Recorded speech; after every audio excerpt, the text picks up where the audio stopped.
All right. It's my great pleasure to welcome all of you.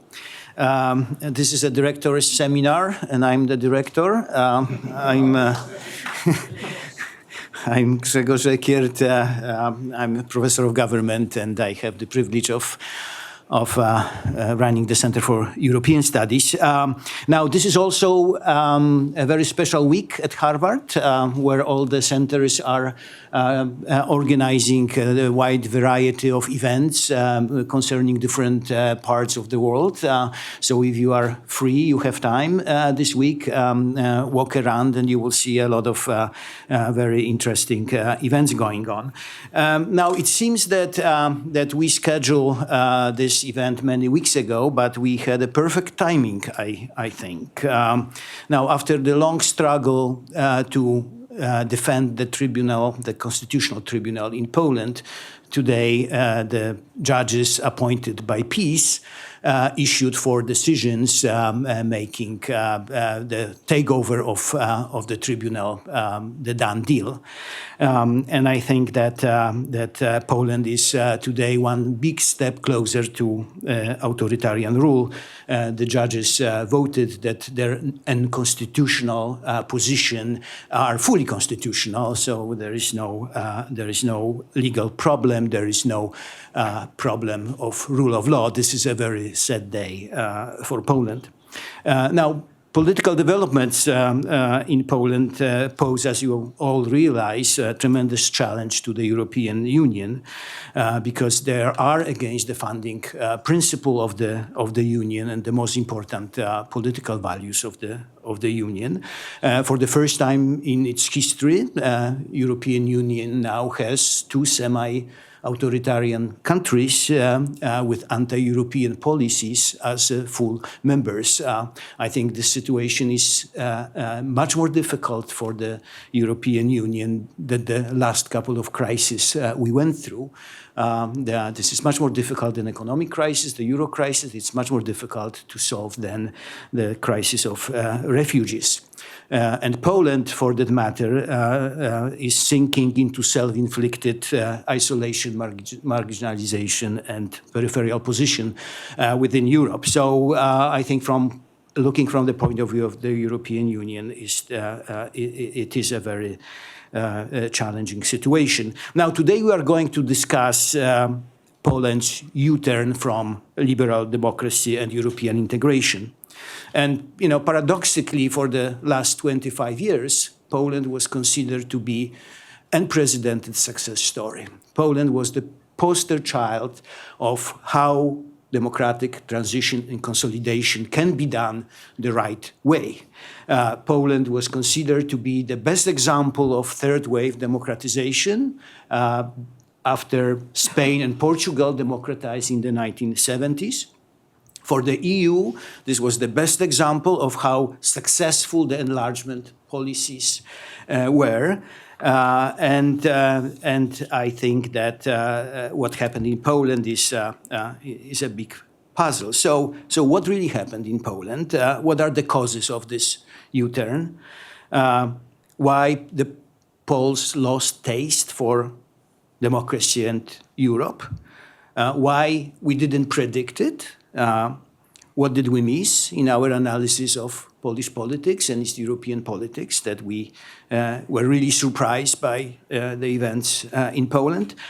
So these are the questions, and to help us answer those questions, we have excellent panel of experts today. So let me briefly introduce our 4 panelists. Karolina Wigura is assistant professor at the Institute of Sociology at the Warsaw University. And she's also the head of political section of Kultura Liberalna, influential Polish political and cultural weekly.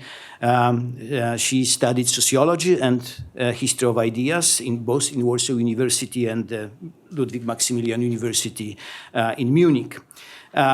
She won a number of prestigious awards for various publications, and her book Guilt of Nation, Forgiveness as Political Strategy, won the Josef Tischner Award for Best Essay in 2012.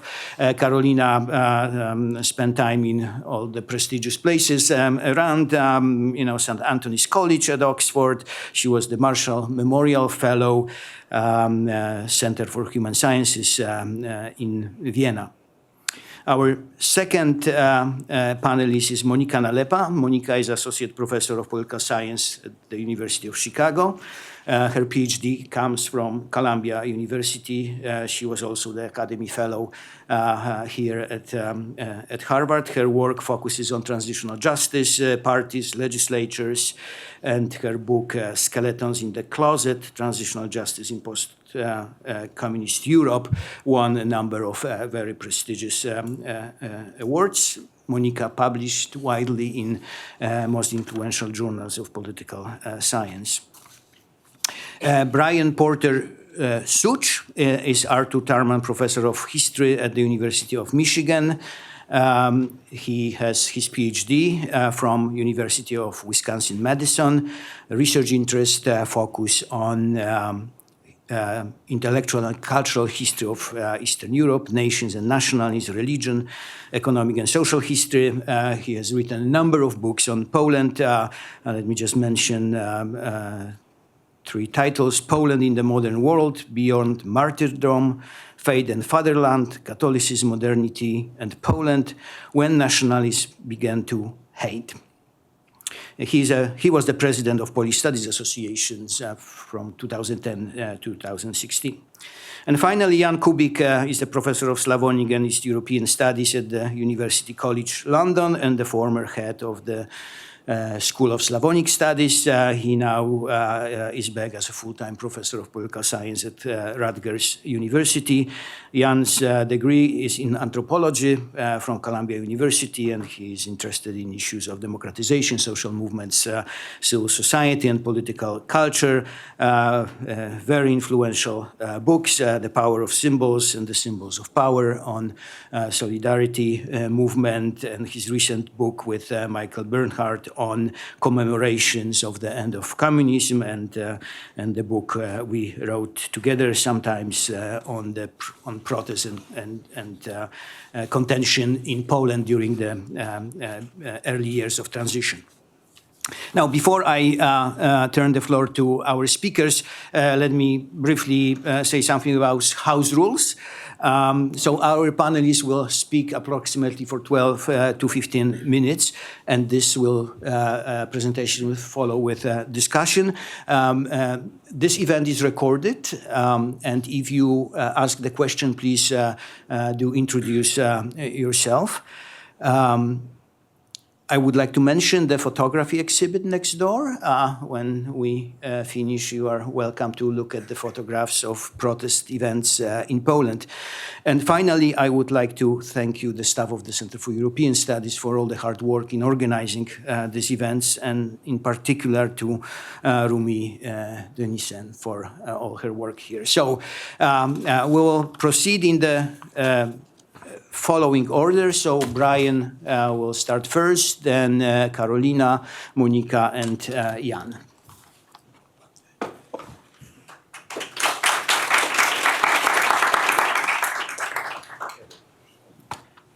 So the slides. Oh.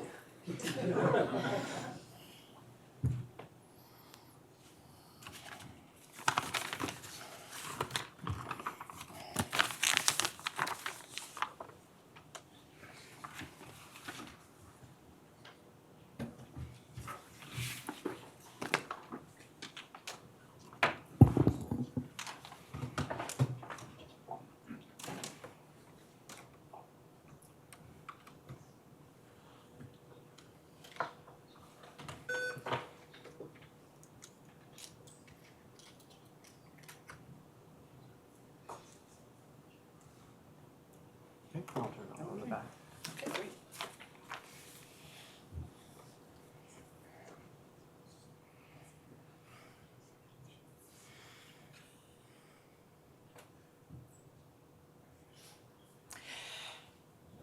So I thought, since I'm coming to Harvard, to give a talk, I should begin with a good SAT word. Although, coming from a state school, I did have to look up the pronunciation, which... synecdoche, believe it or not, actually. This past year has been a difficult one, and we've been besieged by headlines in the press like these. Poland turns away from democracy. Poland's disturbing tilt to the right. Poland turns history into a diplomatic weapon, et cetera, et cetera. Now, I'm going to be a little pedantic here, if you'll forgive me. I am well aware that journalists, or actually editors and headline writers, are well aware that Poland is not some homogeneous entity.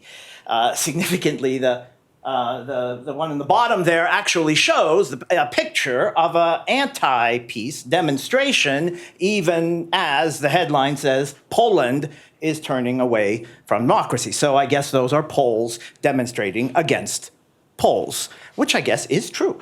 But even if it is just a metaphor, just a synecdoche,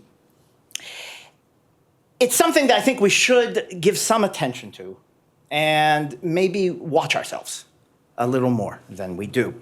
It's worth discussing and specifically debunking, I think, because what starts as a casual figure of speech very often infects our thinking in broader ways, leading us, most importantly, to look for macrocosmic explanations when, in fact, we are often dealing with microcosmic phenomena. Let me explain. Let's go back to those prelapsarian days of 2015, when Poland was still a democracy. In January of 2015, a survey was taken showing that President Bronisław Komorowski had an approval rating of 72%. Survey showed he was favored to win re-election, this is January of 2015, favored to win re-election in the first round of voting with 65% of the vote. Another survey measured trust in leading politicians. This is actually a survey that's been run for quite some time now, and it showed that 78% of the people surveyed trusted President Komorowski. That was miles ahead of anyone else, and the person next in line was none other than Ewa Kopacz, the then prime minister. So the two most popular politicians in the country in January of 2015 were both from Platforma. Meanwhile, the leader of the far right, the leader of PiS, Jarosław Kaczyński, was not the most untrusted person in Poland. Thanks mainly to the fact that they also decided to include on the list Janusz Palikot and Janusz Korwin-Mikke. I guess they had to put somebody in there, otherwise Kaczynski would have definitely held the top, or I guess I should say bottom spot. And look who's next to him. Antoni Macierewicz and Zbigniew Ziobro. In other words, the second tier, right behind Kaczynski, in the movement. Now, we do know that very soon another PiS politician would enter the game, and that is Andrzej Duda, who is over there. It's true, right next to Komorowski, but look at the unknowns. Basically, when surveyed, most people said who? Or confused him with the leader of Solidarity, who had the same last name. So this situation was actually nothing new for the Law and Justice Party.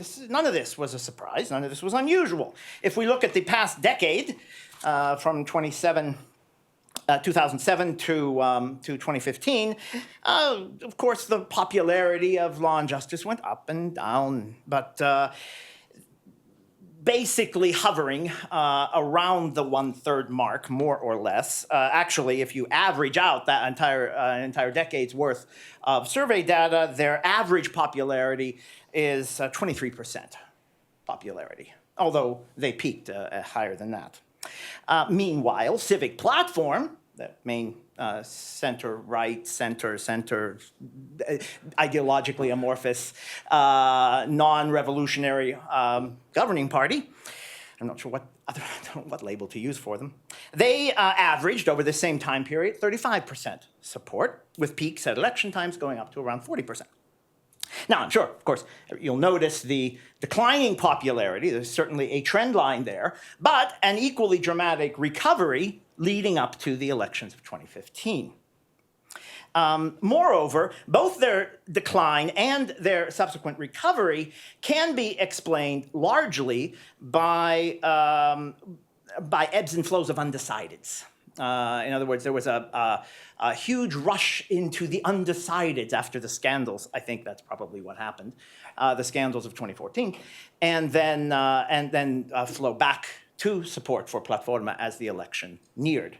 They actually track rather well.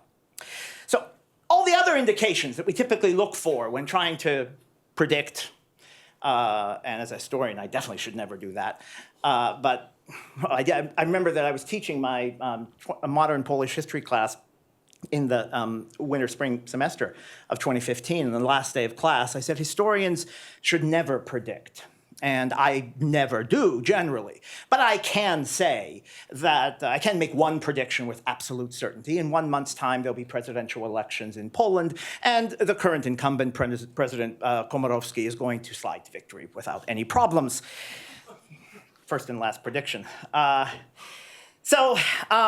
any case, I had a reason to say that. I had plenty of foundation for that belief. If we look at any of the big indicators, how's the economy doing? How are people feeling? Any of the large indicators in either economic or political or social life, they all would have pointed towards the sort of result that we would expect would lead to an incumbent party winning. Poland's growth had been continuing apace, and by 2015 had a stronger economy than at any time in Polish history. I think that's fair to say. It is true, of course, that the Third Republic had more inequality than the PRL, certainly, although it's worth noting also that ever since about 2006 or so, that has been moving in the other direction. Not much, but still slightly greater egalitarian dynamics in Polish society. So during the 8 years of Civic Platform's rule, Poland became slightly less unequal, slightly more equal. If you just think about this as an abstract metric, okay, maybe that didn't translate. Well, actually, it did translate into attitudes. I'm sorry, there's some comparisons for the Gini coefficient. Assessment of household prosperity. Up, up, up, up. Poles were actually becoming, hate to even suggest it, but happy, optimistic. In fact, quite literally, happy. Poland had, by 2012, become the happiest country in Europe. That's not possible. There you go. So in addition to becoming richer and happier, Poles were becoming also steadily more secular. This has been a long-term trend with some ups and downs, but by the time we get to 2014, the number of people going to Mass on a regular basis had fallen below 40%. The year after that, the Statistical Institute of the Catholic Church stopped allowing public access to its website. So I have no idea what the current figures are, because oddly enough, they don't let me in. So no matter how you looked at it, it seemed pretty clear that Poland was on a path to success and was doing very well. And then, of course, came the presidential elections, and it went in exactly the opposite direction. That set the stage for the parliamentary elections, where PiS got 37.58% of the vote. But let's put that in comparison. I really want to inject a note of sobriety here. Let's put that in comparison. 37.58%. Trump's popularity on his first day in office, 38%. The biggest losers in U.S. electoral history, all either equal to that number or even slightly higher. Now, of course, this is comparing apples and oranges by looking at presidential versus parliamentary elections. But let's compare apples with apples in this case. Comparing PiS's victory in 2015 with their defeat in 2007. 2007, remember that election? That was the election when peace was finally and totally defeated, and it was clear that liberal democracy had triumphed in Poland forever. At least that's what the press accounts at the time were celebrating. I recall reading at the time that peace had been utterly humiliated, that they had shown after 2 years of chaotic rule that they were not going to retain much support. Now, with a mere 500,000 additional votes, that's all, 500,000 additional votes, we are told that that Poland has abandoned democracy, that Poland has transformed itself. These election results are essentially the same, okay? Tweaks, little, tiny differences. We have a small difference, so we need a small explanation. If we take a deeper look at these results, we can see that we can find all sorts of very plausible counter-historical outcomes to last year's elections. Here's my favorite one. If we look at the Zjednoczona Lewica, which was basically SLD, and the Greens and a few other smaller left-wing groups, if they got 7.55% of the vote. So if they received 8% of the vote, they would have gotten into the same. That means they needed 70,000 people. 70,000 people in a country of 38 million. 70,000 people had voted for Zjednoczona Lewica. They would be in the parliament. PiS would not have a majority. We would be saying a completely different story today. If we want to imagine a true counter-history, imagine that the united left had in fact united and been a truly united left. In other words, had Razem actually joined in. Oh, that's what the same would have looked like had those 70,000 people turned out and voted for SLD, or Zjednoczona Lewica. If, by some incredible, now getting into more bizarre counterfactuals, but if a true united left could have formed, and the Razem party would have joined in with that coalition, then we would have had a genuine left-wing force in the parliament, and they would be the third largest coalition in the parliament, and PiS would have been totally unable, even with any reasonable coalition, to have made a majority. So, back in 2014, in those distant days, The Economist magazine had a special issue devoted to Poland, in which they said that Poland had entered its second Jagiellonian age, that it was a glorious time, and they were not wrong. Since we can imagine so many counterfactuals that would have led to a PiS defeat, since the election of 2007 and the election of 2015 were in fact so very similar, what we need to do when we try to explain what happened in 2015 is not talk about any massive shift in Polish society, in Polish culture, because that shift did not happen. We are not talking about long-term trends, because those long-term trends in Polish society and culture are all going, or at least were going, in the opposite direction. Thank you.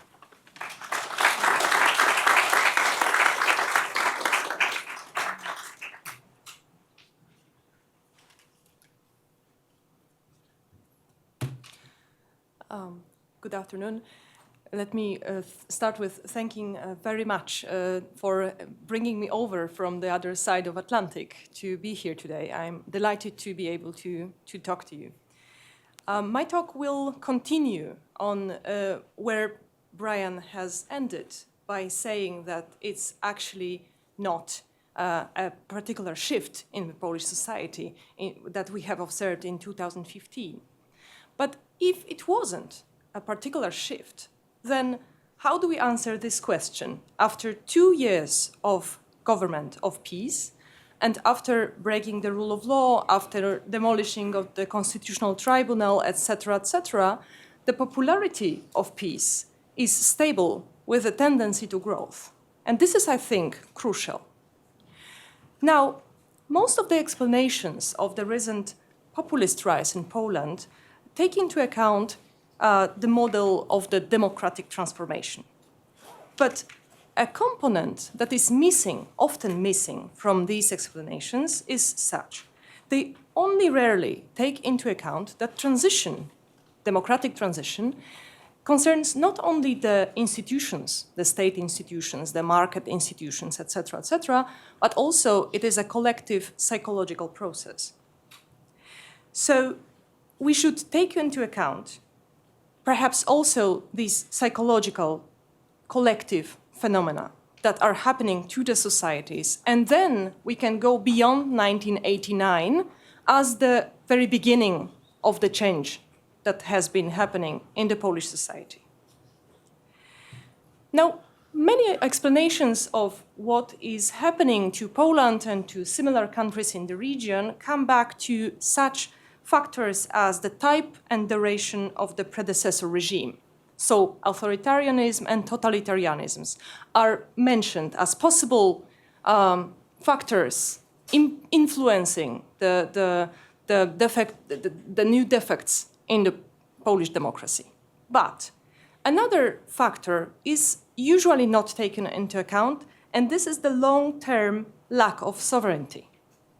Namely, if we count it, then we will see that with a small interruption of the Second Republic of Poland between 1918 and 1939, we had 200 years of lack of sovereignty. Now, how could this affect, and could there be a delayed effect of this lack of sovereignty? As I am trained mostly as historian of ideas, I will now go back to the classicists of thinking about democracy. And I would like to mention Alexis de Tocqueville, who wrote beautifully about what he called habits of the heart. Habits of the heart have much to do with what we would call societal customs, repeated over and over and over again through a long time and traveling somewhere between the passions and the reason in a society. Now, taking the lack of sovereignty in Polish society into account and asking about those habits of the heart, what would possible habits of the heart of the Polish society be that could influence the current situation? I will name three. The first one should call the phenomenon of the Round Table outburned generation. What do I mean by an outburned generation? Well, democratic transition in Poland was accomplished by a certain generation of dissidents. But 28 years later, today, the same generation has symbolic and real influence, and the biggest influence, on the politics in Poland. The so-called post-solidarity division has still decisive influence. This is what we could call a division between the national conservatives and the conservative liberals. This is the post-solidarity division. It is incorporated by the two parties that are still on the political scene, namely the Law and Justice, PiS, and Civic Platform, Platforma Obywatelska. But also this division is incorporated by many persons that are on the political scene, either having real influence or having symbolical influence, like, for example, the leader of Law and Justice Party, Jarosław Kaczyński, on one side, and the former president and the leader of the Solidarity Movement, Lech Wałęsa. They're on both sides, and within those 28 years, the dispute between the two sides have become ever more radical and ever more personal. Now, the generation of the dissidents, of former dissidents, was able to embark Poland on democratic path, but for reasons that are, I believe, connected with the history of Poland, they were unable to look into the future. They were rather looking at the other side and demonizing it.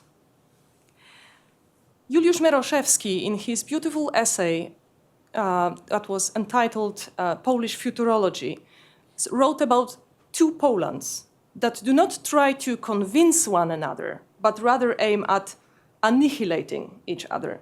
And Juliusz Mieroszewski wrote it in 1952. So it will be very instructive now to compare the Third Republic of Poland as we know it today with the Second Republic of Poland, the only sovereign predecessor of Poland, of the Third Republic in the 20th century. We have exactly the same pattern there.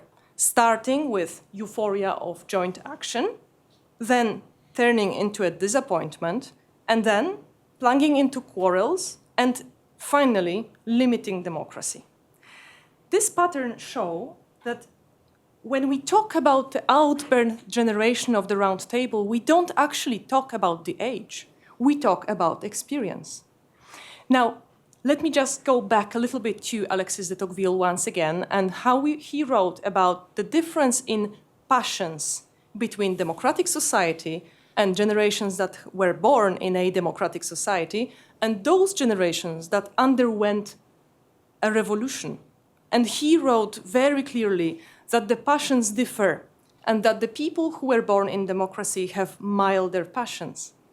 Now, these passions seem to be a decisive element when one speaks about the personal and political conflict between the dissidents.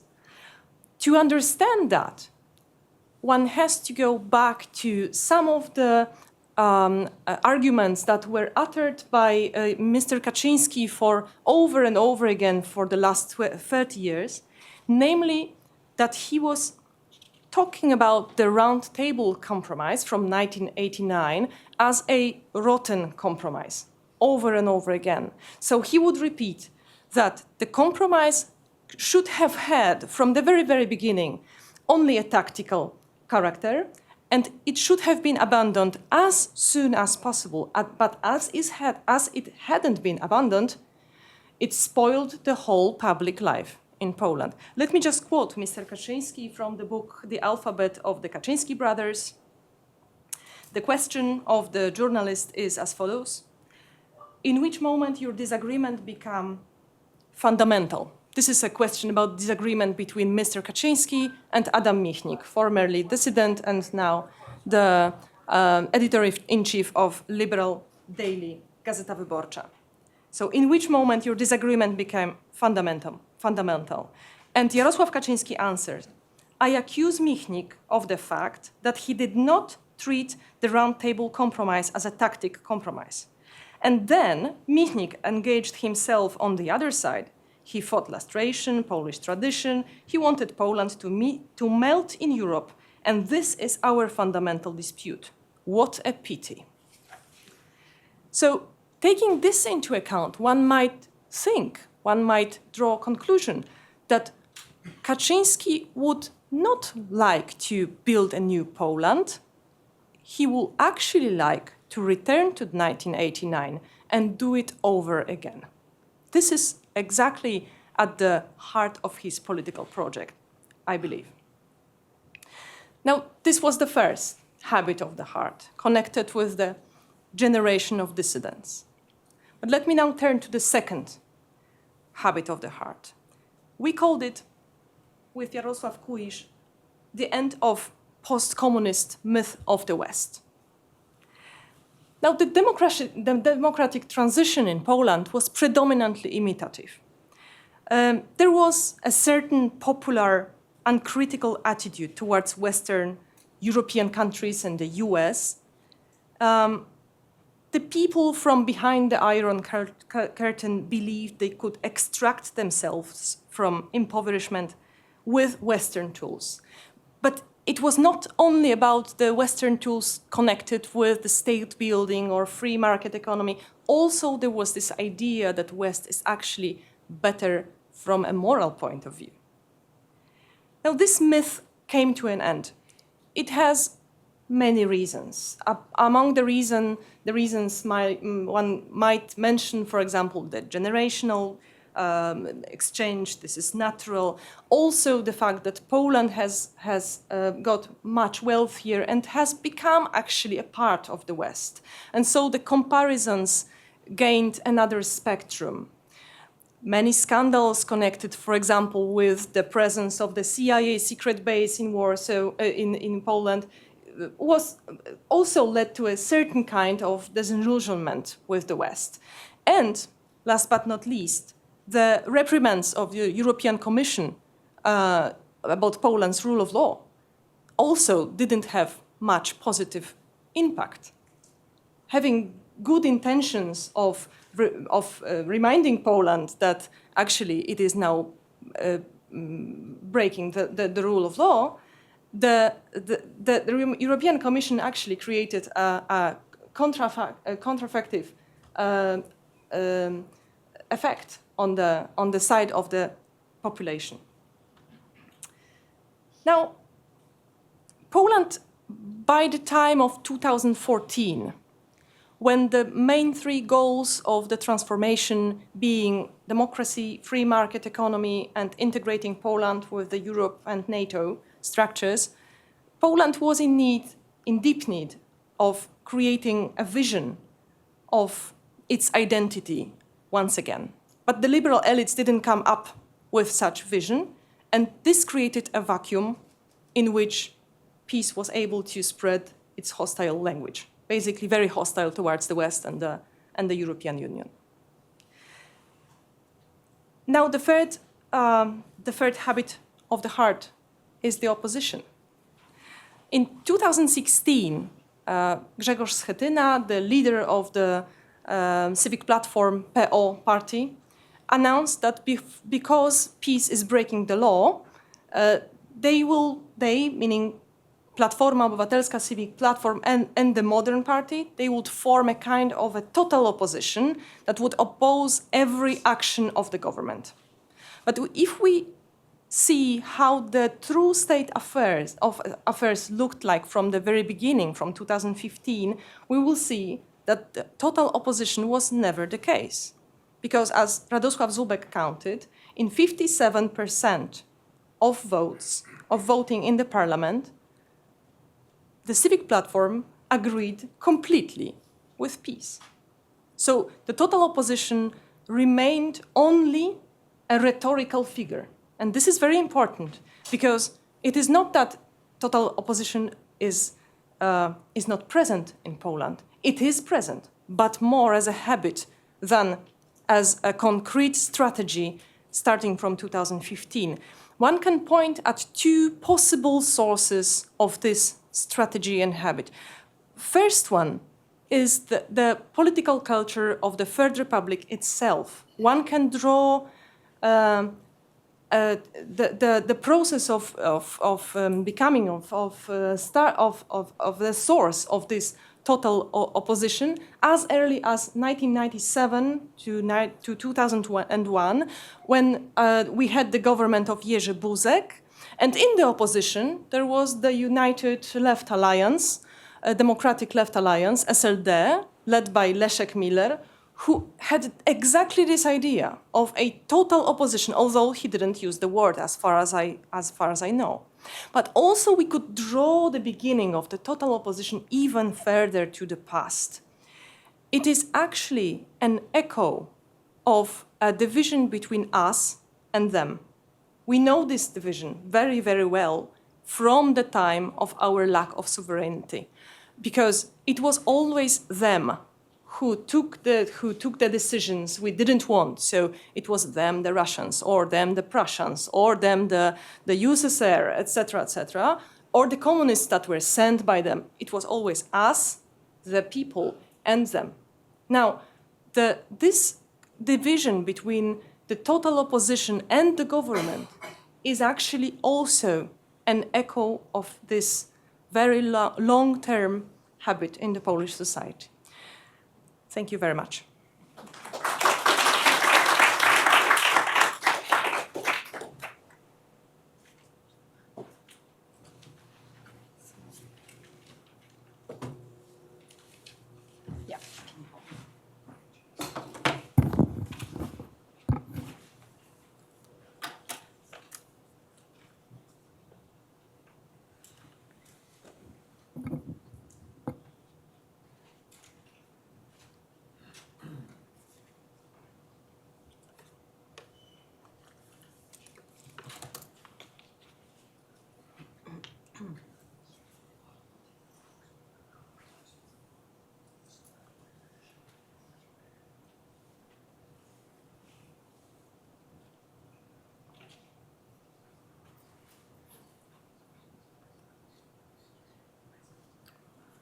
And I also have.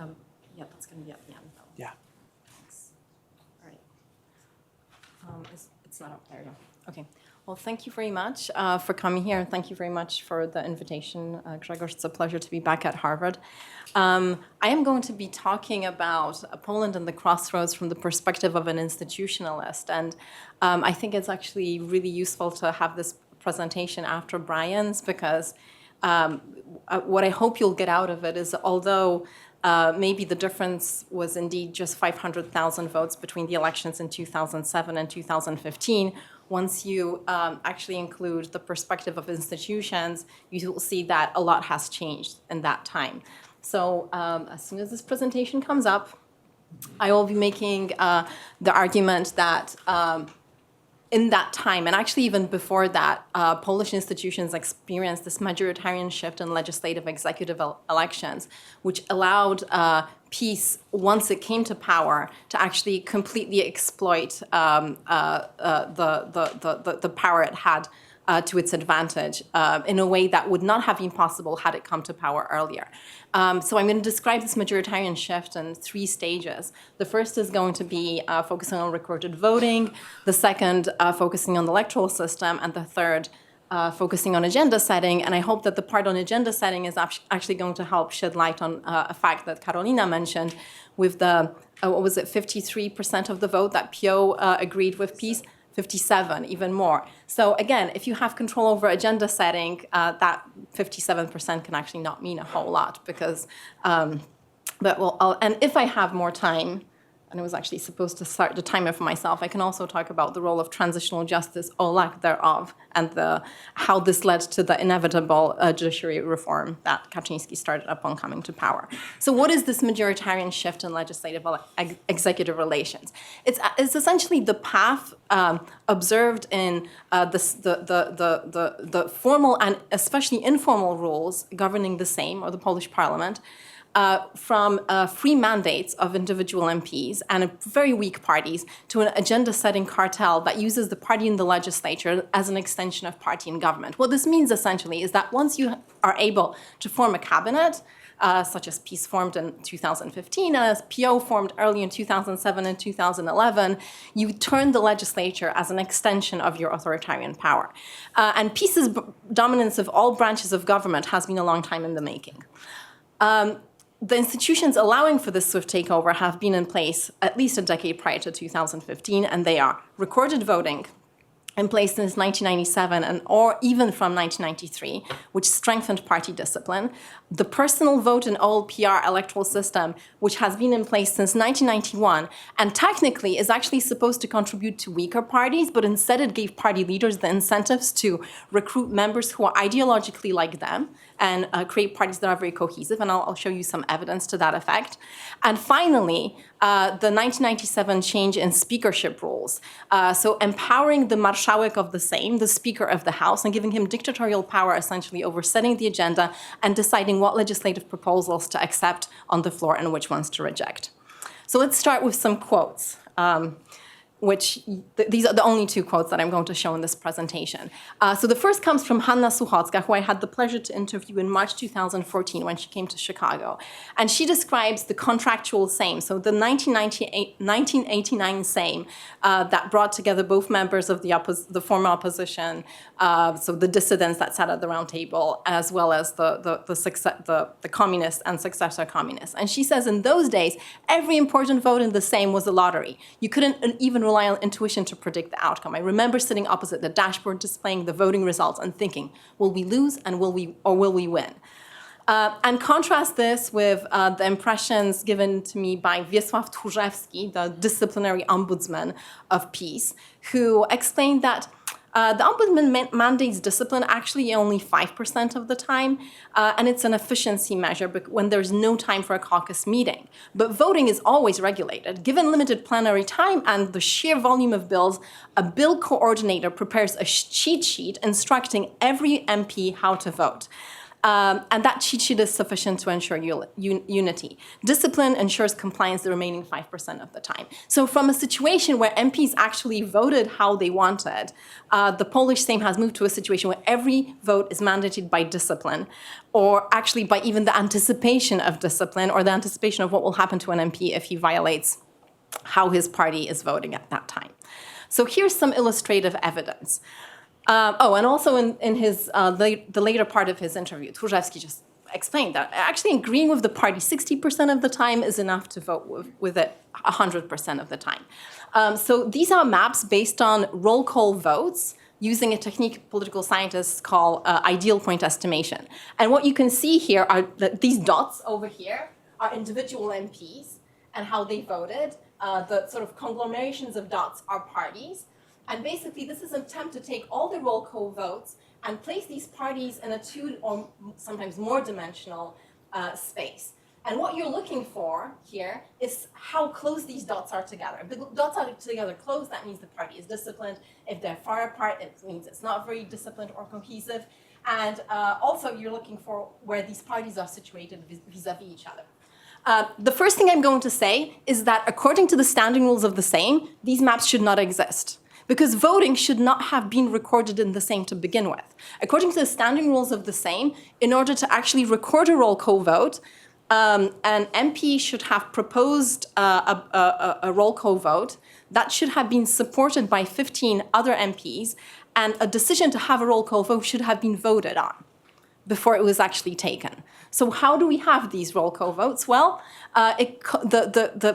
the norm of actually recording roll call votes started probably with the electronification of the same building, where the possibility to record votes presented itself.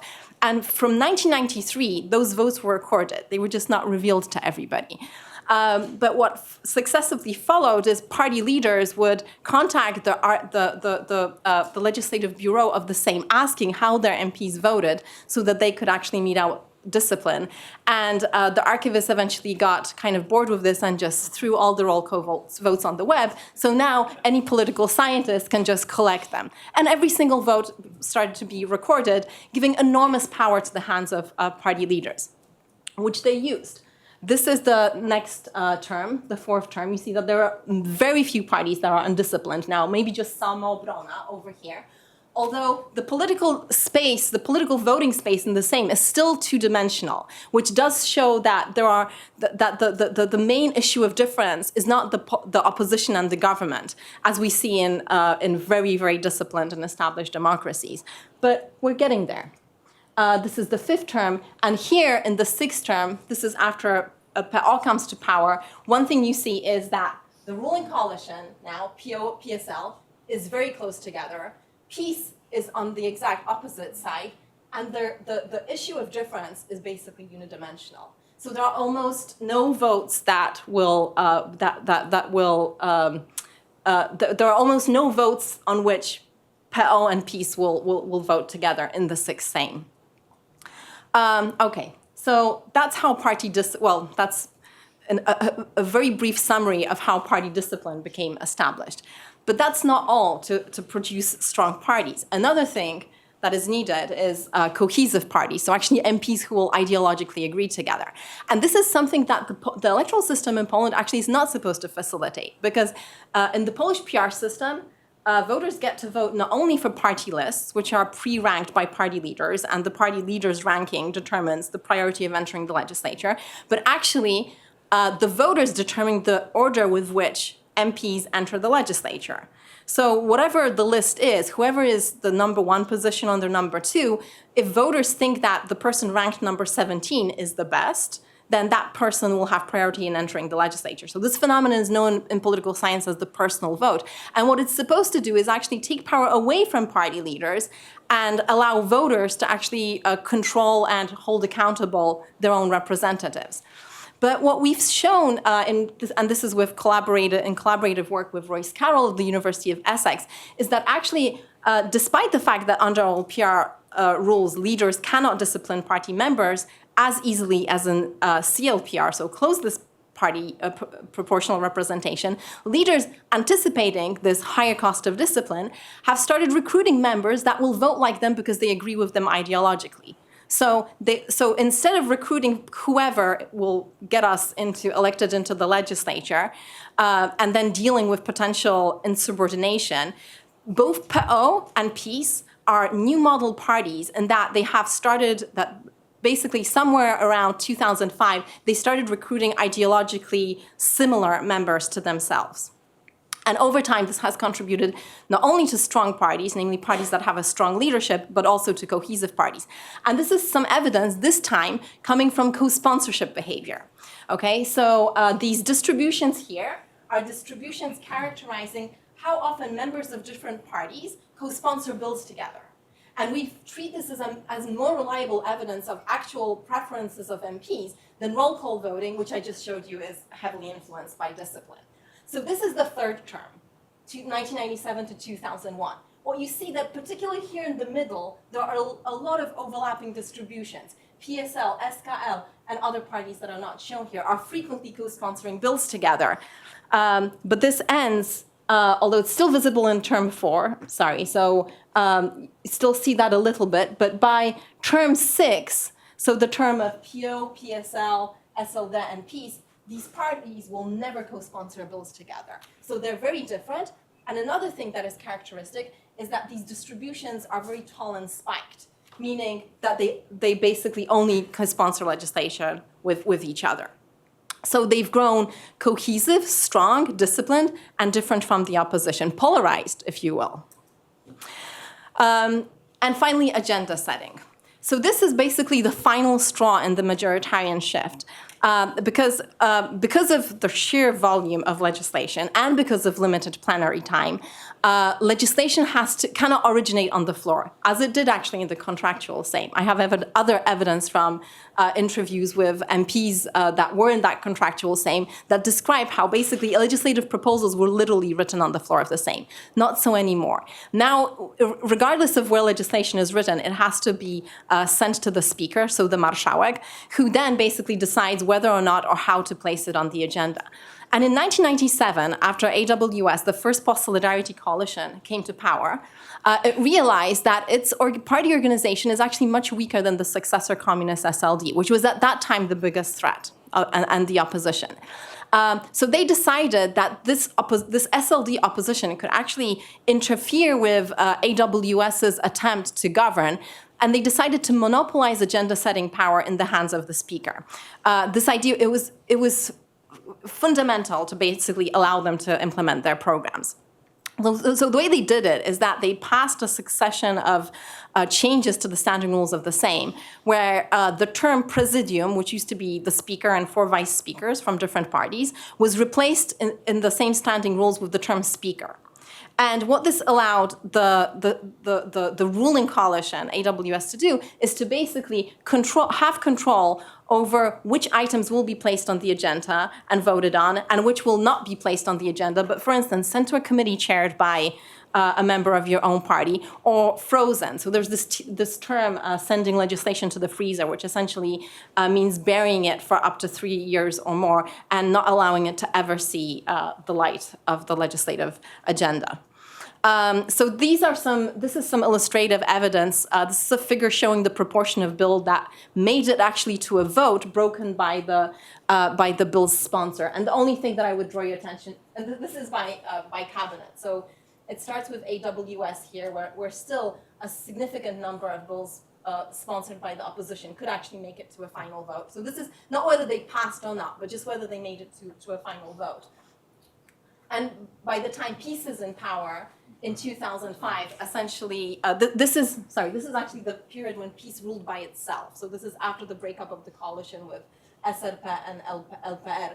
It's only admitting to a vote bills that that was sponsored by members of its own party. This is another way of looking at the same question, the power of the speaker, by showing the proportion of bills that were sent to a committee chaired by a member of the ruling party. So if I'm the speaker and I'm a member of the ruling party and I'm a trusted agent of this ruling party, and I don't want certain legislation to be passed, or I want it to be modified to the point that when it passes, it's actually agreeable to my party leadership, I will send it to a committee that's chaired by a member of my party, and that chair will either create a subcommittee that will never end up meeting to deliberate, and that legislation will be buried, or it will be changed in a way that I want. So this actually shows the proportion of bills that was sent to a committee chaired by a member of the ruling party when those bills were authored by members of the ruling party. Actually, the peace speakers weren't as good at this as Speaker Alexa was. He was actually an SLD speaker. The problem with this data is that, unfortunately, it all comes from the period after the change in the rules of the speakership. So I guess you just have to have my word for the fact that before the change in the speaker rules, you would see a quite different picture. How much time do I have? Not much. Okay. So I'm only going to touch briefly upon. So this presentation is fairly new as a cause for what peace has done in the 2 years after it came to power, and it mostly explains how peace was able to do what it did so quickly. By saying that the institutions for doing this have been in place for much longer. They were in place at the time PO was in power as well. But there has been also some circumstantial additional factors that have made this possible. And one of them is the role of personal transitional justice. So this is actually something that I study most of the time. Poland is one of the cases of delayed lustration, and even relative to other countries in the region. For reasons why, you can read my book, Skeletons in the Closet. But even after lustration was implemented, it never touched the judiciary, and neither did decommunization. So this played into the hands of peace, which upon coming to power could use the pretext of decommunization to staff the courts with a clean slate of peace supporters. And the unsettled scores with communist judges became this pretext for backsliding into authoritarianism. So judiciary reform can be seen as this unfinished decommunization project. And this is just a summary of the facts that, I guess, culminate today, refusing to appoint 3 constitutional judges that were elected in the previous electoral term by PO, reorganizing the National Council of the Judiciary by nominating basically the body that does a whole lot of things, but among other things, nominates candidates for the Supreme Court, recommends disciplinary action against lower-level judges, and attempting to politicize the Supreme Court by forcing judges above 65 to retire and having their replacements elected by the peace-dominated Sejm. And by controlling these 3 judiciary bodies, peace would have complete control over all court decisions made around the country. Poland has this specificity that the Minister of Justice simultaneously holds the position of the prosecutor in general. So the ruling majority essentially may now choose both the prosecutor and the judge in every single court case.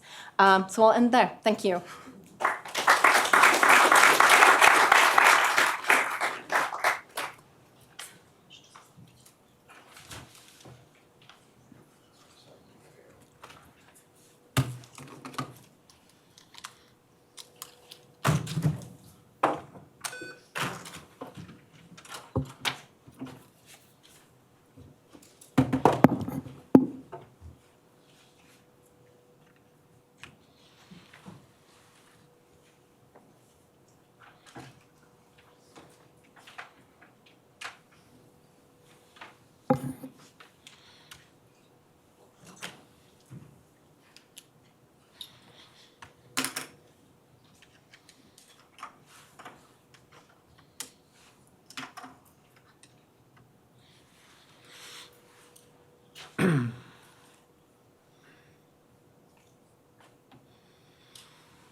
Okay, so I will try to run quickly through a lot of pictures, actually, to give you some taste of what's going on. I'm an anthropologist, after all. But first, thank you, Grzegorz. Thank you, the Center. I'm absolutely delighted to be able to present something that is a part of a paper I'm writing now and a much larger project that I'm running in London about the rise of right-wing populism in Central Europe. So you have Brian talking about long-term regularities, perhaps showing something optimistic. Carolina also long-term regularities, rather pessimistic. Monica is showing the possibility of the results of institutional engineering, so you can change the trend by institutional engineering. I will try to argue for the possibility, unfortunately, I would say, of cultural engineering that is underway in Poland at the moment. So please bear with me. This is couched in the analysis of different forms of populism. So I will be using those terms thin and thick. This is where we are as of October 13th. PiS has 37% of support, just to start you thinking about that. Now, in terms of explaining what's going on in not only in Eastern Europe, around the world, there is a really great review paper by Pippa Norris and Ronald Inglehart, where they consider three types of explanations of the rise of populism, particularly right-wing populism. And one of them is the demand side of public opinion, the other is the supply side of party strategies, and the third one is the constitutional arrangements governing particularly the rules of electoral games. So it's very much apropos of what Monica was talking about. They investigate the demand side of public opinion only, and then test two theses, which basically is the stuff that we all talk about. Is it economy or is it culture? So is it economic inequality thesis versus cultural backlash thesis? And after analyzing a lot of data from the World Value Survey, they come down on the side of culture rather than economy, although they recognize the interactive effect between economic inequality and cultural framing of what is going on and what's happening to the people. So what I want to do, one more thing, because this is from their paper. This is so striking, I decided to show it to you. The change from the concern with economic issue to non-economic issues happening everywhere. So this is the famous project on party manifestos in Western Europe, but similar stuff is happening in Central Europe. And this you see when it flips around 1987, and now cultural issues are much more important, just one bit evidence more than economic issues. So what I'm trying to understand in this project is what is the cultural dimension of the supply side, not the institutional, not the political side, dimension of the supply side, but cultural. What are those who are having an opportunity to influence public opinion? What are they doing and how? And I realized that my first book was about that in a way. It was about solidarity trying to challenge the monopoly of sorts of the public sphere culture by the communists. Then I realized when I went back to this work years ago that solidarity was simply a populist movement. Now, let me try to explain and give you, of course, an explanation of what I mean by thin versus thick. It was a thin type of populism, although I will have not much time to talk about it. So I argue then in the book that the Polish Revolution was so effective and it happened, the fall of communism started in Poland rather than elsewhere, although the economic decline was more or less the same throughout the 80s, because a cultural revolution preceded a political one. And the argument was, as many people made it, that among other factors, it was the Pope's visit in June 1979, then solidarity in August follows in about 14 months. So a cultural change, a dramatic change, what I describe and analyze in the book, preceded the Gdańsk events, negotiations, and the beginning of the Polish Revolution. So solidarity was not just about politics, but it was also about cultural, ethical, moral renewal. And solidarity's success was possible due to symbolic overheating, as I described it then. And the essence of it was sharp, discursive, symbolic polarization. As someone already mentioned, Carolina talked about it, we versus them was an extremely powerful and important frame. I have no time to look at how we was constructed versus how they were constructed, but I think every observer would agree that it was there. The link between symbolic polarization and populism is essential. So if you look at the basic dominant definition of populism in the literature, comes from Kaz Mude, Populism is a thin-centered ideology that considers society to be ultimately separated into two homogeneous and antagonistic groups, the pure people versus the corrupt elite, and which argues that politics should be an expression of the volonté générale, general will of the people. If you just take it a little bit more analytically, step by step, you have four elements of thin populism. Binarism, people versus the elite. Number two, antagonism between those two sets. Three, the idea of popular sovereignty. Popular sovereignty, the procedures are not that important. The substance, the majority rule, in the simplest language, is more important. And then the Manichaean outlook. This division in the society is seen in heavily moral, ethical terms as the battle of the forces of good and the forces of evil. So those four features constitute thin populism. Thick populism is when you add to thin populism what I like to call thickening agents. So the most common is nativism, where often in nativism then enemies emphasize. So we set up ourselves as all the good things and there's some enemy, either the elite or some others outside, sometimes inside, who can be clearly differentiated from us. It is authoritarianism, in this case meaning, the old Adorno understanding of authoritarian personality, someone ready to accept authoritarian solutions. By the way, the research recently shows that this tendency to accept authoritarian solutions grows in all the countries, including Poland. And religion, of course, in the case of the United States, but of course Poland, is a very important thickening agent. And this religion should be pure and proper, and it should be a specific version, in the Polish case, of Polish Catholicism. A specific version. I don't have time to discuss it, but you may know, of course, that the church, the doctrine, particularly what is known as popular Catholicism, is split at least into two different versions. And this more kind of exclusivistic, nationalistic version is at the moment at the top. Quite the opposite. The other version, more open, cosmopolitan, liberal, however you would call it, was clearly represented by John Paul II, is now not dominant. So solidarity had very strong symbolic polarization. That's an attribute of populism. But what kind of populism? We're thin, broad, inclusive. We most clearly demonstrated, of course, and represented in the by far most important symbol of solidarity. It's the logo of the movement, interpreted in many ways, but basically most people understood it as something very inclusive, very open. And it's easy to argue that that was the reason of Solidarity's success, that the differences were always, somehow the people managed to control the differences, and there's a certain, I always argue, genius of Wałęsa in being able to do that as the leader of the movement, not just the union.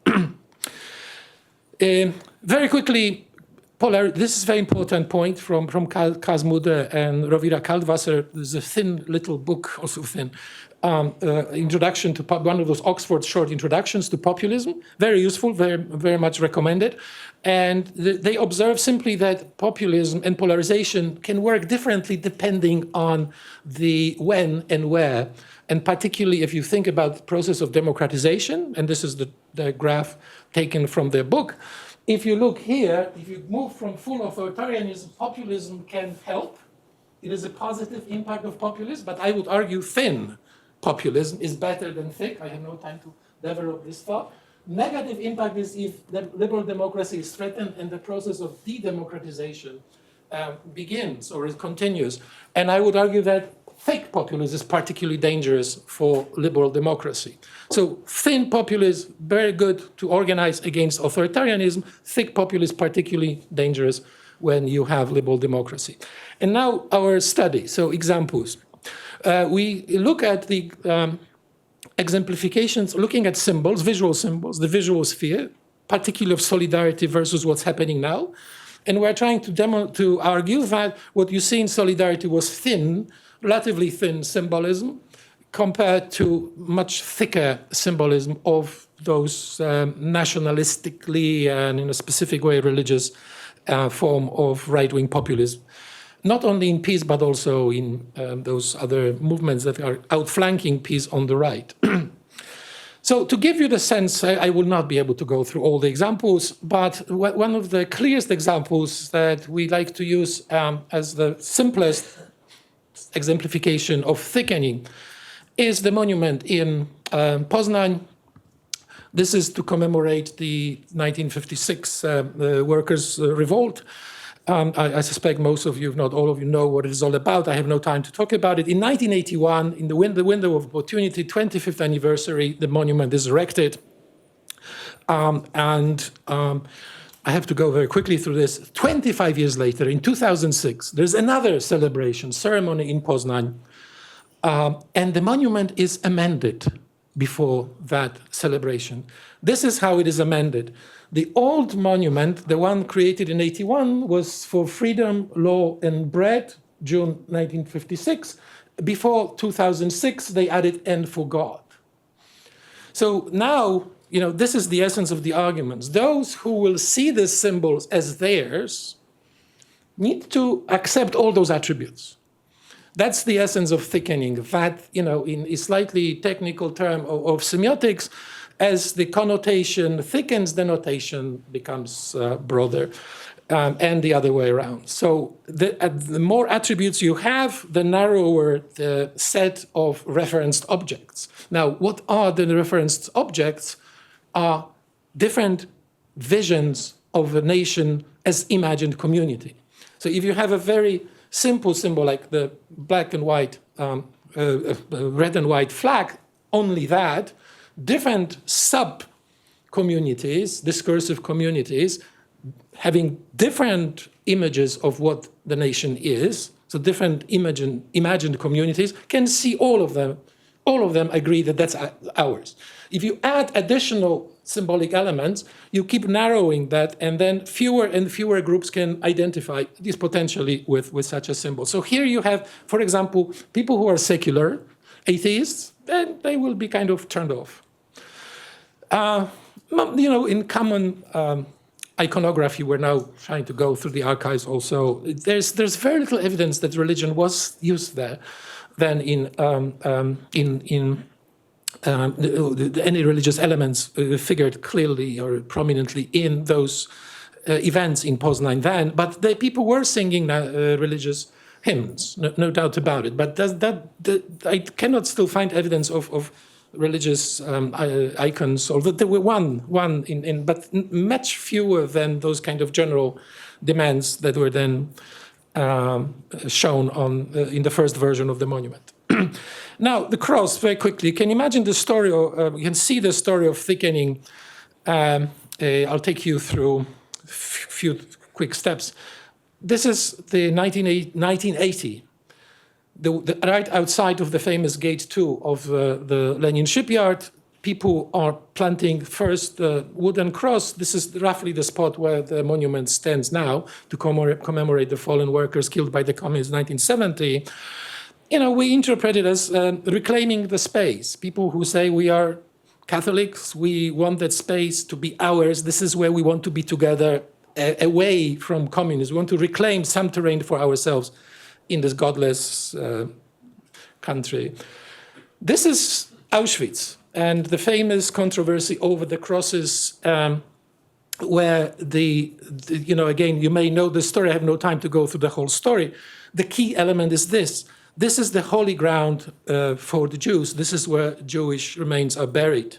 And the crosses put in this spot are simply a symbolic attack on the sovereignty of another religion, symbolically. And this was a massive controversy, which was eventually resolved by the intervention of John Paul II, and those crosses were removed. Now, the cross on Krakowskie Przedmieście in front of the presidential palace, this is as thick as you can get. I mean, I would have to spend, I don't know, and if we get something to drink, we can talk about it until the morning, perhaps, right? There's so much going on here. This is the very specific vision of Poland, and I'm now reading through transcripts of interviews with the participants. They set it up clearly as their Poland, which includes only specifically believing Catholics, those who believe that Putin and Tusk shut down the airplane, all those things, and then that all the others are, and you can, those of you who can read Polish, they are liars. The journalists, say again, like we know it from somewhere, right? The journalists are lying. They're all the enemies of Poland. All the PO is popłuczyny. I don't even know how to translate it. Something, that's left. Yeah, when you do the dishes, this is the stuff that is kind of left. This is the language about the other party. And of course, the presidential couple that died is there. Jesus Christ is there. Father Popiełuszko is there. And the cross in the middle, very thickly kind of surrounded by other symbols. Now, I know Grzegorz is already pointing out that I need to finish. This is about Jesus, and I cannot go through the whole interpretation, but you may know that in Świebodzin there is the biggest statue of Jesus in the world, and this is the Redemptor of the world. But that was not enough, in a way. Now there is 3 groups, and they're now beginning the study of that were pushing for intronization of Jesus as the King of Poland. And you would think that's a fringe phenomenon, right? And actually the church was very uncomfortable. I'm already talking to people who do research about it, very uncomfortable with those groups. And there's a longer story there. But eventually they do enthrone Jesus as the King of Poland. And it is no longer a fringe event. The president of the country is participating in the Holy Mass that enthrones Jesus as the King of Poland, right? So this is a truly powerful symbolic event. Totally support. This is the whole government there. Now I have all those things about Independence Day, and this is one of my favorite examples, but I really want to show you Europe, 2 different versions of how Poland relates to Europe. I'm really apologizing, I miscalculated a little bit time, but I want to show you this. So this is the artistic installation that was first created in Brussels by the Polish artist, then was brought to Plac Zbawiciela in the center of Warsaw, very nice place. And it was there for a while, and it has been attacked in various moments by the right-wing movements, and eventually it was burned. And this picture was taken, and now listen to this. This picture was declared the best patriotic picture of 2013 by the TV section of the Catholic Association of Polish Journalism. This is the interpretation of Catholicism, clearly, for this organization. But as I argued elsewhere and written elsewhere, not everything is lost, because the other side created a very powerful symbol. This is one of the best symbols ever created by civic, liberal, constitutional, cosmopolitan part of the political spectrum. And I have no time to talk about it, but you may know that Ty, ja means you and I as individuals, as a community, are ensconced within the Constitution. Therefore, what we say, this should be how this public space, how this country, its political culture should be created within and with the Constitution. Thank you so much.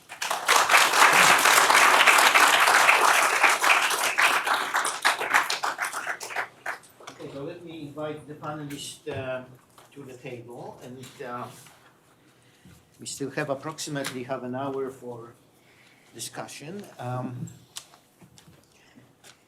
I want to draw your attention to the fact that we have here a historian, a sociologist, anthropologist, and political scientist.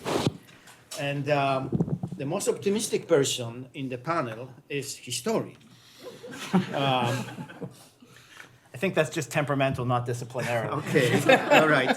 Now, let me ask a question to all of you, because, Carolina had this very powerful argument about non-democratic sentiments, which are prevailing in Polish society, are still there, very little chance to change anything. Monika argued, very nicely about the power of institutions and how the power of the institutions is pushing developments in authoritarian direction.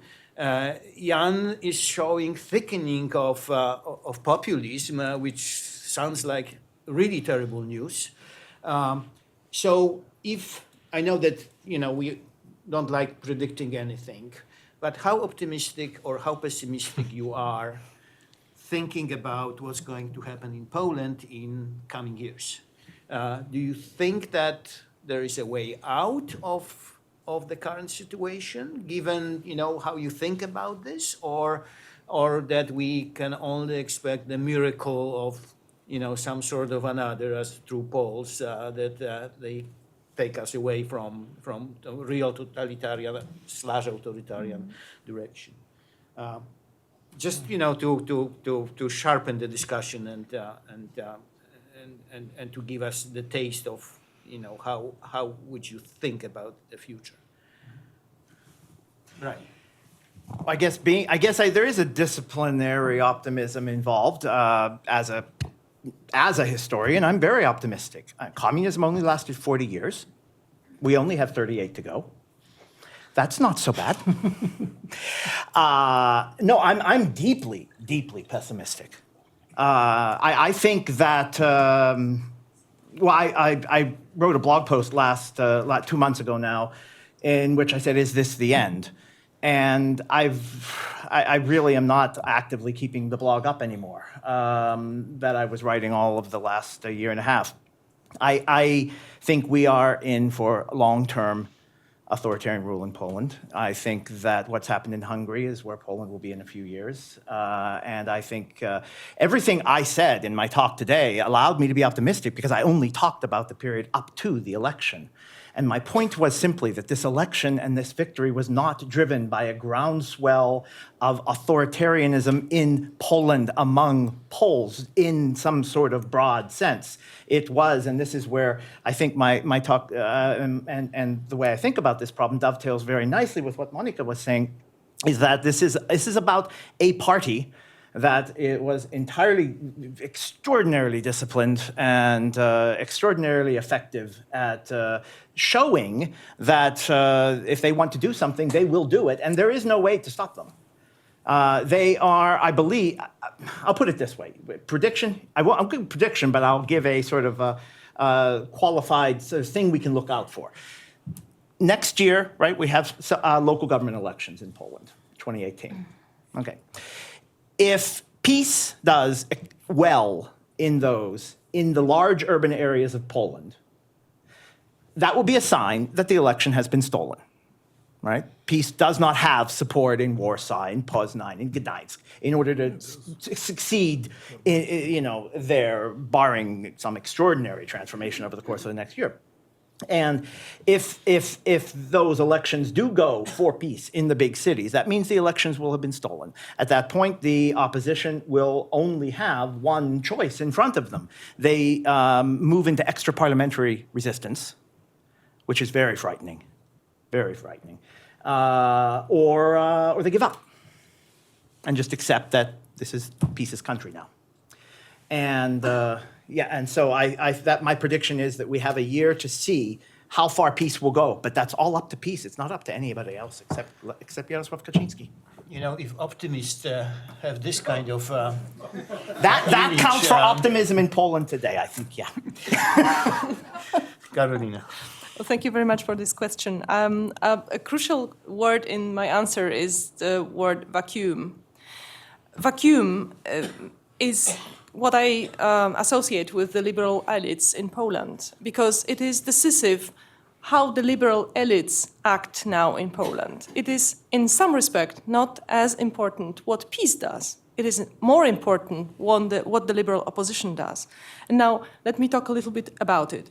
Where, firstly, I think it's not only Polish. This is nothing specific for Poland. This is actually something that we observe also in the US, also in the UK, that the liberal elites lost with the populists, not because the populists were so strong, but opposite, because the liberal elites, they didn't come up with ideas, with visions, with explanations of the changing reality.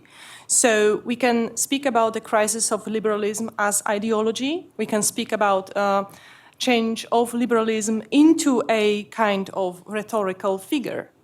This is one kind of vacuum, and this vacuum is very easily used by the populists, and peace does it very well.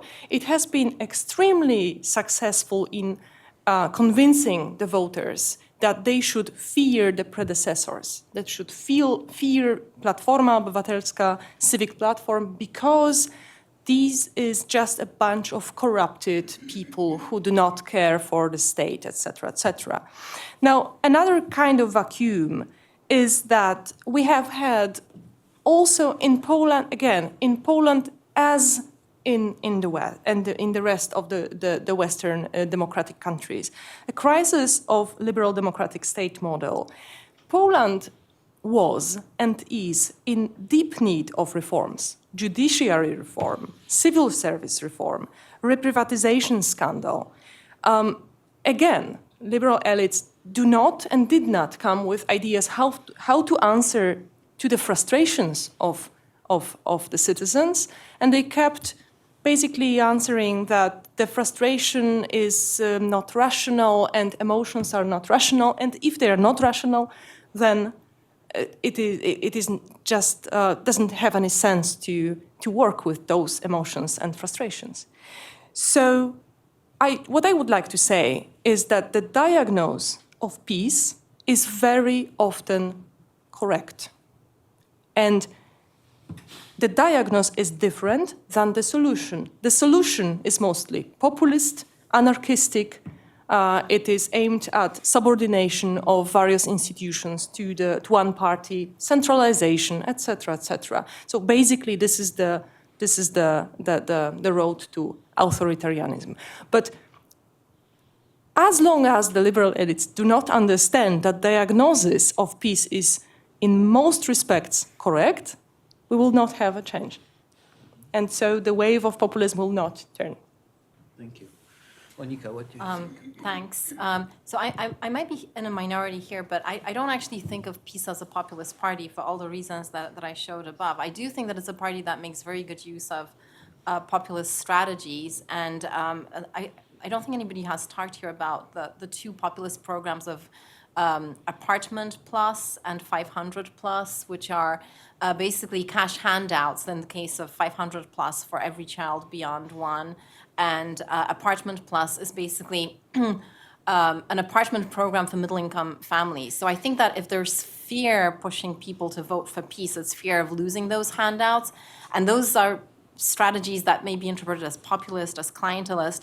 So to answer Grzegorz' original question, I think that the future of PiS's takeover, authoritarian takeover in Poland, really depends on whether the economy implodes before they succeed at doing so. Because an economic crisis would bankrupt those programs and basically undermine PiS's base.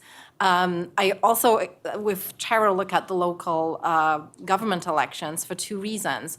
The first is that if they take place after the Constitutional Court has deemed valid the legislation implementing term limits on mayoral elections, that will mean that current PO mayors and basically members of local government would have to step down and make way for PiS's candidates. And a second threatening part of those local elections is that Poland has just started implementing the educational reform, which is going to play out terribly. And people will, the way that reform is set up is that the local governments are executing the reform. So, of course, the incumbents will be to blame. So that's the sort of like dark side of it. And on the liberal elites, I mean, the PO is complicit in the institutional setup that allowed PiS to exercise its power. So I think that some admonition of guilt here is really necessary. I mean, as opposed to pointing the finger in the opposite direction. Thank you, Jan. Let me clarify one thing before I say what I think.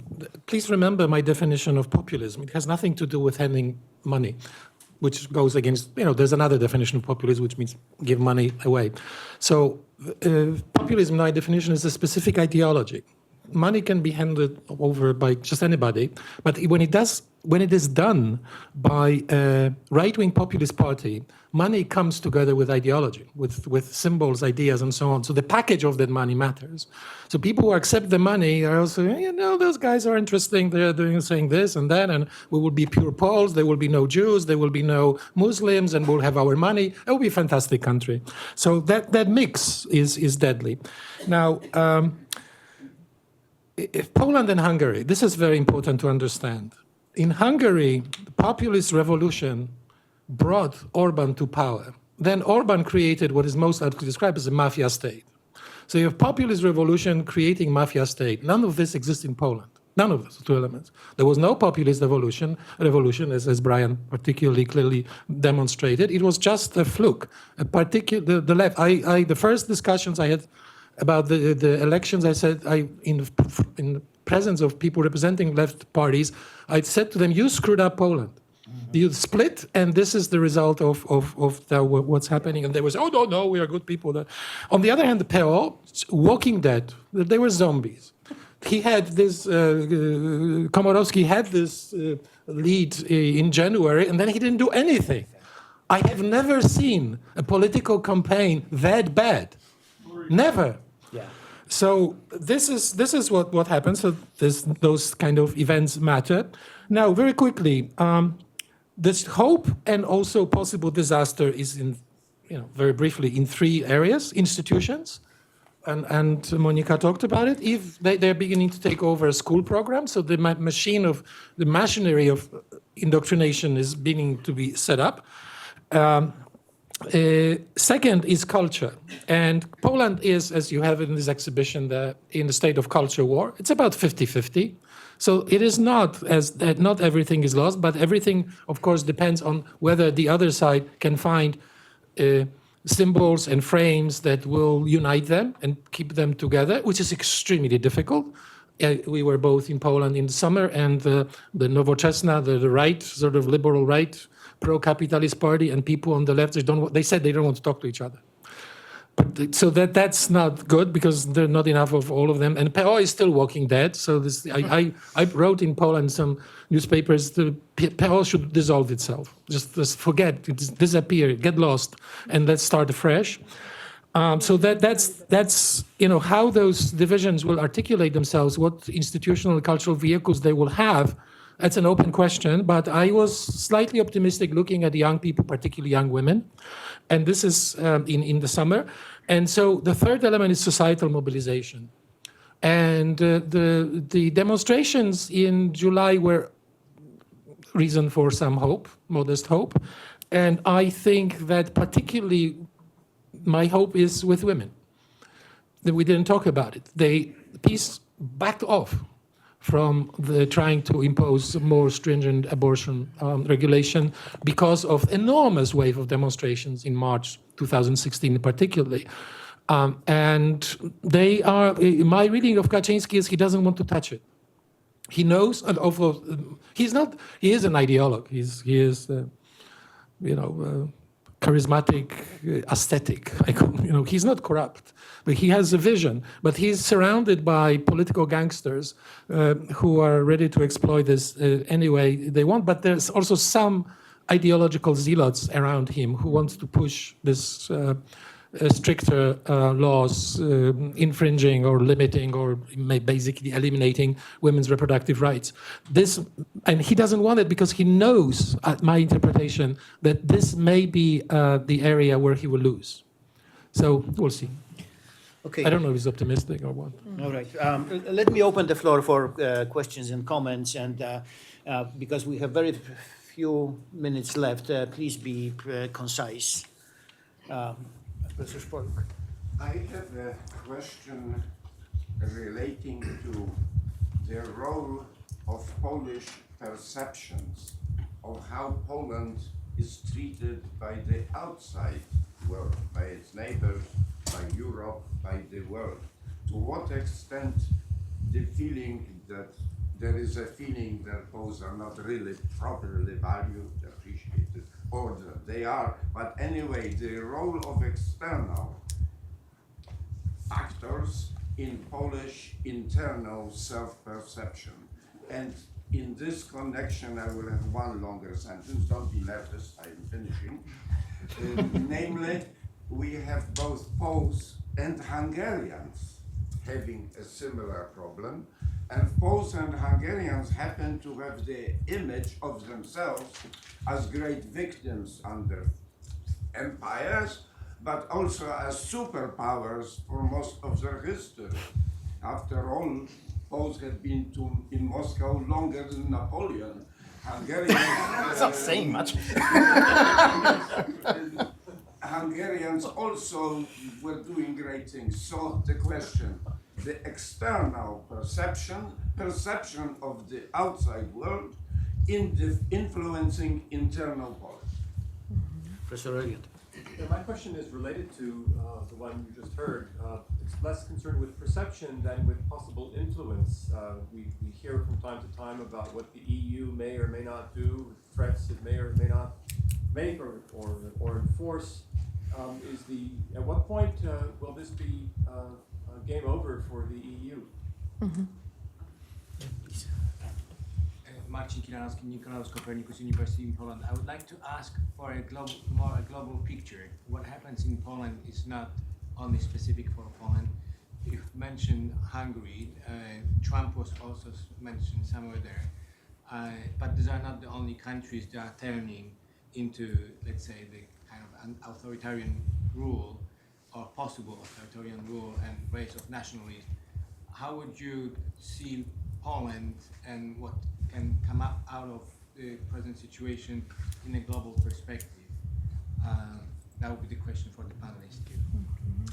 Yeah, my question concerns the politics of history. We've seen, especially in Professor Kubik's presentation, how this is bifurcating Polish society and what the ramifications of this are politically. But what is this doing to regional dynamics as well? I'd like to ask either Professor Kubik or anyone else on the panel to speculate. The divide for a very long time was against Russia. Now it's increasingly becoming, because of these politics of history, against Ukraine, let's say. And I would just like to hear your thoughts on this. We have space for a couple of more questions. Yes, please. Yes, we've heard a lot about popular opinion and about the development of political institutions within this republic. I'm curious about, and this might not be in your area, so but the development of the politics of other state institutions, police, military, civil service, that might be either amenable or perhaps an obstacle to the imposition of authoritarianism. Do I see one more? Yes, please. Please comment on the role of moral authority and the fact that there's a changing with the passing of John Paul, people like Bartoszewski, people who were in some circles unassailable and maybe not as much as uniting, but people gave at least deference to. And how that now there's a retrospective reevaluation of history, as always is done with changes, when people like the Żołnierze Wyklęci and others are becoming iconized. There's a dispute amongst their legacy. Yes, please. I was very interested to hear about Jesus as the King of Poland, because I don't remember which book of the New Testament very clearly described that Jesus was Jewish, and he never stopped being Jewish. Christianity was not yet been invented, and therefore I wonder what percentage, even if you don't have any polls, of Poles really... Yeah, lots of polls, I think. Sorry. And I wonder if a political party or individual came up with the fact, do you want a Jew to be king of Poland? What is the reaction? But they have a Jewish woman, the Queen of Poland, for the past 300 years. Yeah. Okay, one more, please. I have a very basic but I think fundamental question. We've talked a lot about the authoritarianism of peace, but what are the reasons for Poles voting for peace? I mean, this is, I think, crucial to understand. We know about the rise of populism globally and in Poland, but what are the Polish-specific reasons for peace to come to power and receive like 47% of support in public opinion polls?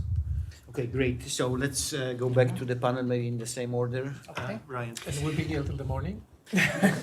Now you have 2 minutes each. Okay. I'm afraid. So Let me do this in reverse order. The thing that I was really trying to emphasize in my presentation, and I want to restate it, is that the majority of Poles did not vote for peace. And I am very, so actually, we can talk about why a third of the population or slightly more than a third would support this group. That's kind of interesting. And why would that number go from 30% to 37%? That's also kind of interesting, but that's still a small number. Poles did not vote for peace. That is the synecdotal error that I was talking about. The using the whole to describe using the part to describe the whole, and that's not what happened, and that's very important to keep in mind. So that's not the. There is an interesting story there about why that poll, that survey, would show 47%. Part of that is the source. It's Sebos, which that is a official state finance survey company. And it's oddly enough, the minute that peace took over control of Sebos, the survey started showing peace much stronger than before.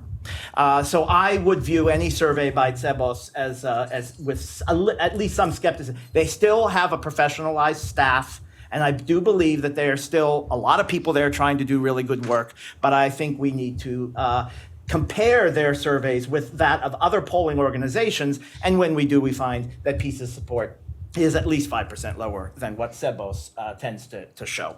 The unanimous role of moral authority, I think, was always overstated.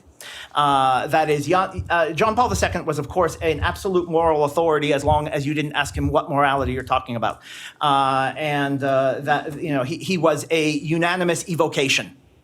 Beyond that one person, a lot of the people that we sitting here in the United States imagine were moral authorities in Poland were very famous here, right, and not necessarily in Poland itself. And then to lump together the first two questions about external influence, I actually think it's. Most of my friends in Warsaw would say, bravo EU, we want more condemnation, right? Because we need your help. Whereas most members of peace would say that this is just proof that the EU is out to get us. I would love to find any evidence. I would like to see evidence that that condemnation from Brussels led anyone in Poland to change their opinion. I certainly haven't seen it. I think the way you interpret that international condemnation depends on where you start from in Poland. Well, I will start with the question about how come Poles are voting for peace, or they are declaring their support for peace. Well, I don't think it's that Poles love so much Mr. Kaczynski. It is rather that they hate the alternative so much. For two reasons. Well, firstly, peace was very successful at convincing many people that once the Civic Platform or Nowoczesna Modern Party will win the elections, they will take away the apartment plus, the 500 plus of which Monika was talking, and also that it's a group of people who are corrupted and they do not have any good intentions. But secondly, also during these 2 years, Civic Platform and Modern Party and also other opposition party basically showed not only a lack of vision, because their only program seems to be the anti-peace program, which is too little for the young generation, for example, who expects a project of the country. But also, they also showed a tremendous lack of reliability. Like, for example, when they were talking about a protest, a very serious protest in the parliament and blocking the parliament, and then the leader of one of the opposition parties, calling himself the leader of the opposition, goes for vacation with his new lover. So it's just the lack of reliability. And I think that the voters feel it very, very well, and they recognize correctly that the alternative is simply not worth voting for. I just wanted to merge in a little statement about the probable future, because I was also under great impression of the demonstrations in July, especially those demonstrations that had the no logo program. So the political leaders were just asked not to show off with their logos, and everybody was just asked to, well, hold the poster that Jan was showing, or just bring candles. And simply, this new generation, perhaps, these are the people who were born in democratic Poland, and for them, democracy is simply in their veins. But there is one problem with this movement, namely, you do not win elections without a political party, and they are deeply anti-party movement. So they're not only a temporary movement, of course, every social movement is temporary, but also they do not want to have anything to do with political parties. This is something that worries me. Okay, thank you. So I'm going to try to be very brief, and I'm not going to try to answer all the questions, but I wanted to talk a little bit about the global perspective. And to me, what Poland, Hungary, and Turkey actually also have in common is the deep obsession of these would-be autocrats about doing, basically implementing whatever reforms they're implementing in accordance with the constitution or with the rule of law. So I think that what this, you can see it in Turkey. Erdogan is not a lawyer, but has surrounded himself with lawyers. Orban is a lawyer. Kaczynski is a lawyer.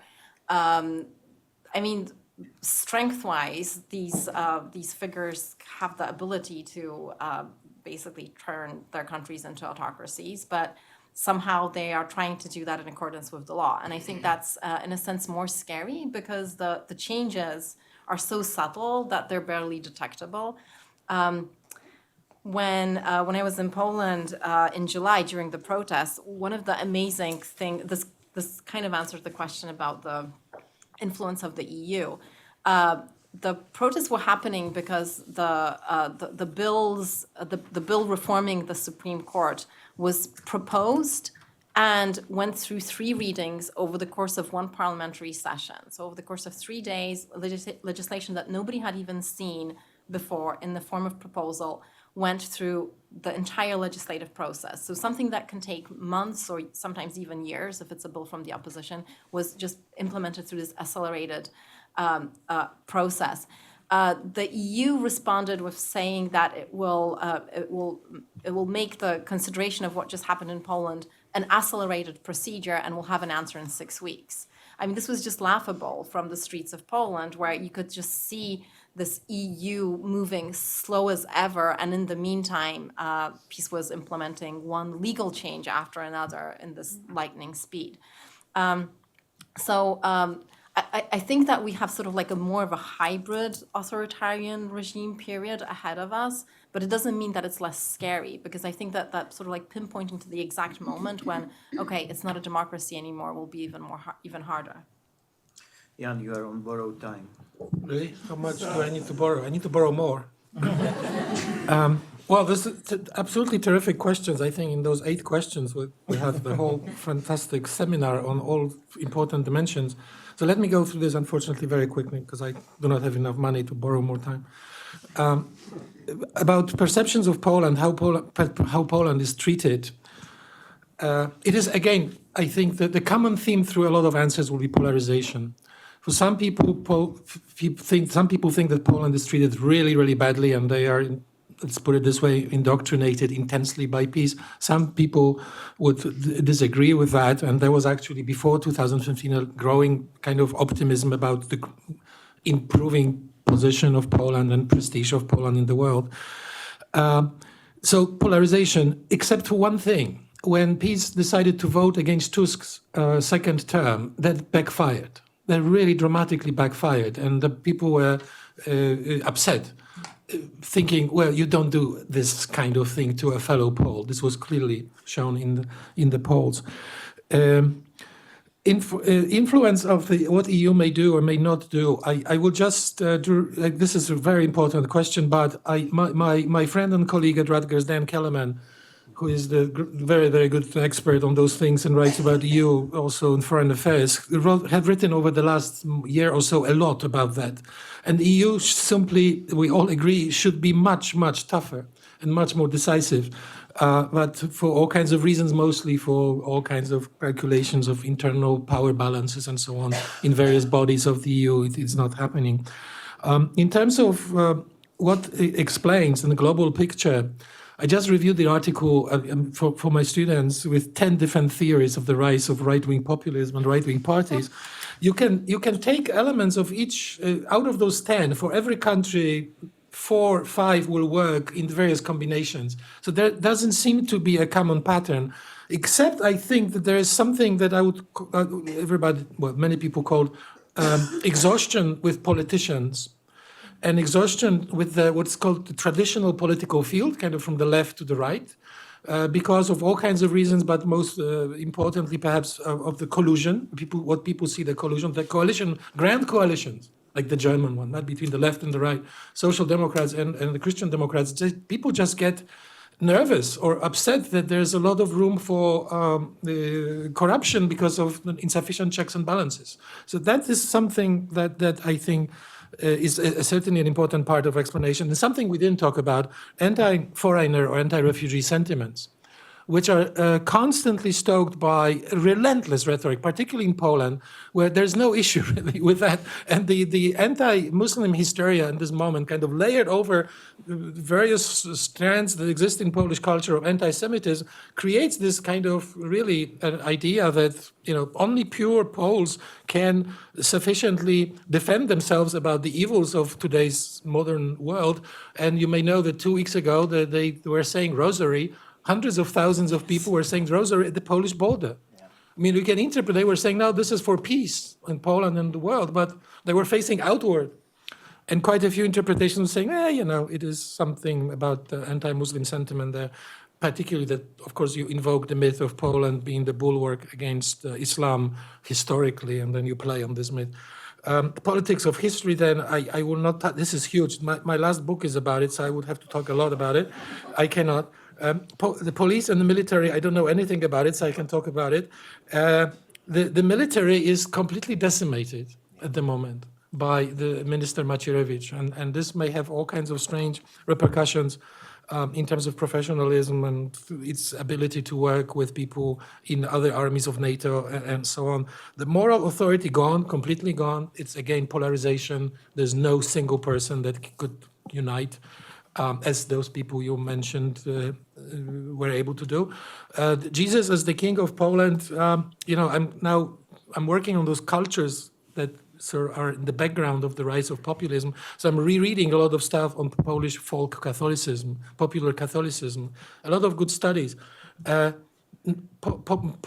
30 to this range, 30 to 35%, Poles who are less educated in the villages, in the countryside, listen to Radio Maria, they have no clue that Mary and Jesus were Jewish.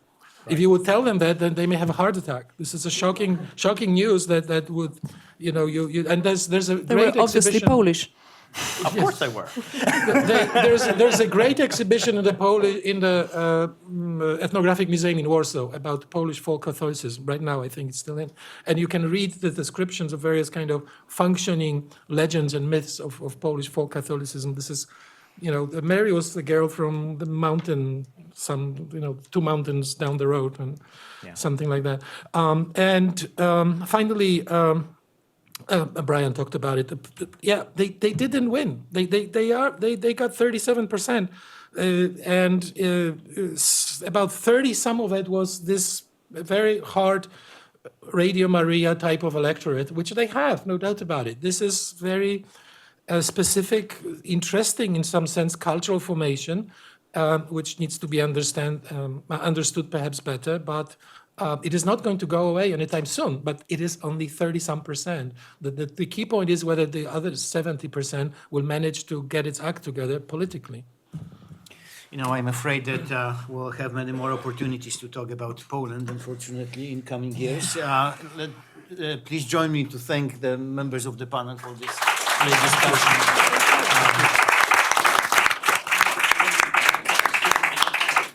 And thank you for coming to the Center for European Studies. We do a lot of interesting things, so I hope to see you in the future as well.